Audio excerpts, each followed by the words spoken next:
আসসালামু আলাইকুম এভরিওয়ান, আমি বিদ্যুৎ Ahmed Rafsan. Horror story episode number 2। আজকে যে ঘটনা আপনাদেরকে বলবো, সেই ঘটনা নিয়ে পুরো শহর থমকে দাঁড়িয়েছিল। চলেন শুরু করা যাক সেই নাইট গার্ডের কালো রাত। সময় তখন রাত 1টা।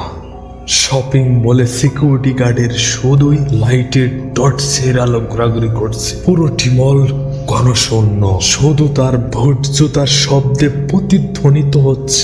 রহমত মলের 3 তলায় পৌঁছাতে করিডোরের একদম শেষ মাথায় একটা কাপড় ঝোলানো। একটু এগিয়ে গিয়েই দেখে ওইটা একটি কাপড়ের দোকান। ওই দোকানের ভিতর থেকে একটি শব্দ শুনতে পায় রহমত। সিকিউরিটি গার্ড রহমত ভাবতেছে এখানে হয়তো একটি চোর ঢুকেছে। দোকানে কাছের দেওয়ালের ওপাশে সরাসরি একটি পুতুল দেখা যাচ্ছে এবং কি দাঁড়ানো অবস্থায় রয়েছে। রহমত টর্চ লাইট মারতেই দেখতে পেল ওইটা পুতুল নয়, ওইটা একটা মেয়ে। তারপর সরাসরি রহমত দোকানের সামনে যায়।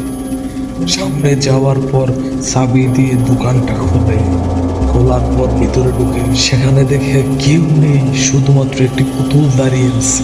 তারপর সে ওইখান থেকে স্বাভাবিক হয়ে বাইরে বের হয়ে এসে দেখে সেই পুতুলটা তার সামনে। এটা দেখে সে চমকে যায়। সে চোখ ঘষাঘষির পরে দেখতে পায় ওখানে কেউ নেই, কোনো পুতুল নেই, কোনো মেয়ে নেই, শুধু তার চেয়ারটা ওইখানে পড়ে আছে। সে স্বাভাবিক হয়ে ওই চেয়ারে বসে এক কাপ কফি খেল। এখন রাত বাজে ঠিকঠাক 3টা।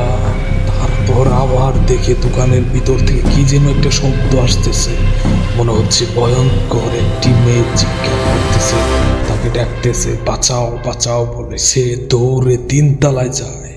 যাওয়ার পর দেখতে পায় একটি মেয়ে তার দিকে এগিয়ে আসতেছে। সে চোখ ঘষাঘষি পরে দেখতে পায় এটা মেয়ে না, এটা পুতুল। তার ঠিক 2 মিনিট পর সে দেখতে পায় তার পিছনে যেন কে যেন হাত দিচ্ছে, হাতটা প্লাস্টিকের মতো শক্ত। সে পিছন ফিরে দেখে পুতুলটা তার সামনে, তার কাঁধে হাত রেখেছে। তারপর সে বই ওইখান থেকে পড়ে যায় ফ্লোরে। 3 তলা থেকে দৌড়ে 2 তলায় আসে। আসার পর দেখতে পায় 2 তলা গেটের সামনে সে মেয়েটি দাঁড়িয়ে আছে এবং কি তার দিকে আচমকা ভাবে এগিয়ে আসতেছে। পরে সে ওইখান থেকে দৌড়ে 3 তলার গেটে আসে। এইখানে সে দেখতে পায় অদ্ভুত তার চেহারা। এই চেহারা দেখে সে ফ্লোরে পরে অজ্ঞান হয়ে যায়। তারপর সে সকালবেলা উঠে দেখে সে অজ্ঞান হয়ে পড়ে আছে। লোকজন আসে, আসার পর দেখে ভাবে তাকিয়ে আছে সিকিউরিটি গার্ড। সিকিউরিটি গার্ড স্বাভাবিক হওয়ার পরে 1 সপ্তাহ পরে আমাদেরকে জানায়। আমরা যাই, ওখানে যাওয়ার পর সিকিউরিটির কাছে সব কিছু শুনি, তারপরে আপনাদেরকে শোনালাম। তো ভিডিওটা যদি ভালো লেগে থাকে সকলে সাবস্ক্রাইব করবেন, লাইক করেন, ফেসবুক থেকে হয়ে থাকলে ফলো করবেন। সকলে ভালো থাকবেন, সুস্থ থাকবেন।